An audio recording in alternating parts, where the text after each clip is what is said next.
Healing is often portrayed as a destination, a place where all wounds are mended and life returns to an ideal state of normalcy. However, healing is not a linear path with a definitive endpoint. It is a journey that unfolds in layers, requiring not only time, but also patience, self-compassion, and a non-judgmental attitude. These essential tools equip us to navigate the ups and downs of recovery, allowing us to face the complexities of our healing process with resilience and grace. In the fast-paced world we live in, the concept of patience can seem foreign, even frustrating. We are conditioned to seek instant solutions, whether it's a quick fix for a physical ailment or a rapid resolution for emotional distress. However, healing doesn't adhere to the timelines we impose on it. It unfolds in its own time, influenced by the unique blend of factors that make up our physical, emotional, and mental state. Patience in healing means acknowledging that progress can be slow, and setbacks are often part of the process. Sometimes, we feel as though we are moving in circles, revisiting the same issues or emotions we thought we had already worked through. Yet, these moments are not failures. They are opportunities for deeper healing. With patience, we begin to understand that time is not our enemy, but rather our ally. The body and mind need time to process, recover, and realign, and that timeline varies for each individual. Alongside patience, self-compassion is a vital companion on the healing journey. Self-compassion involves treating ourselves with the same kindness and understanding that we would offer to a close friend in a time of need. It's about recognizing that suffering, failure, and imperfection are part of the human experience, not indicators of personal inadequacy. When we struggle with physical or emotional wounds, our first instinct may be to criticize ourselves for not healing fast enough or for not being strong enough to handle our difficulties.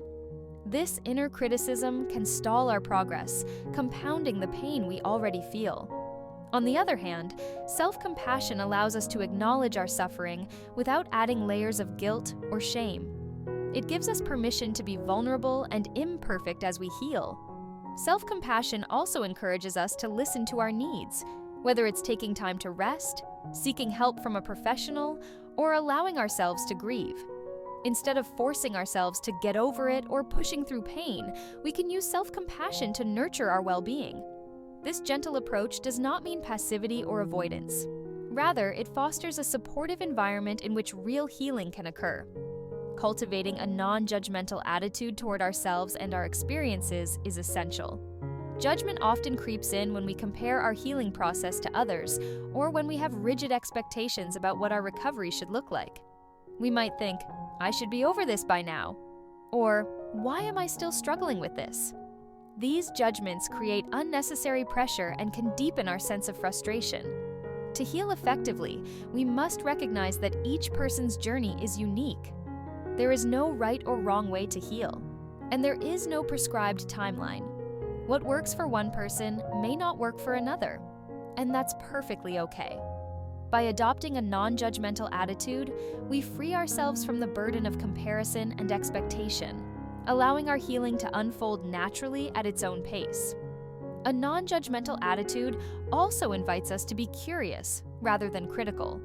Instead of labeling emotions or experiences as bad or wrong, we can approach them with curiosity and openness. For example, when feelings of anger, sadness, or fear arise, instead of suppressing or condemning them, we can ask ourselves, what is this emotion trying to tell me? What do I need in this moment? This approach allows us to learn from our emotional landscape rather than becoming trapped in negative cycles of judgment and self-blame. With patience, self-compassion, and a non-judgmental attitude packed, we are ready to embark on the healing journey. The first step is often the hardest, as it requires us to confront our pain, vulnerabilities, and uncertainties. But healing begins with the decision to face these challenges, knowing that the path ahead will not be without obstacles. We will encounter moments of progress, as well as moments of doubt. There may be days when we feel like we've taken several steps forward, only to feel we've taken a step back the next day. But with patience, self-compassion, and a non-judgmental attitude, we can navigate these fluctuations without losing hope. Healing is not about perfection or reaching a destination. It is about learning to be present with ourselves and finding the strength to move forward, even when the way is unclear. As we continue on this journey, we may find that healing is not simply about recovering from our wounds, but about discovering new depths of resilience, wisdom, and self-love along the way. Healing is not a race, but a process. Let us begin this journey,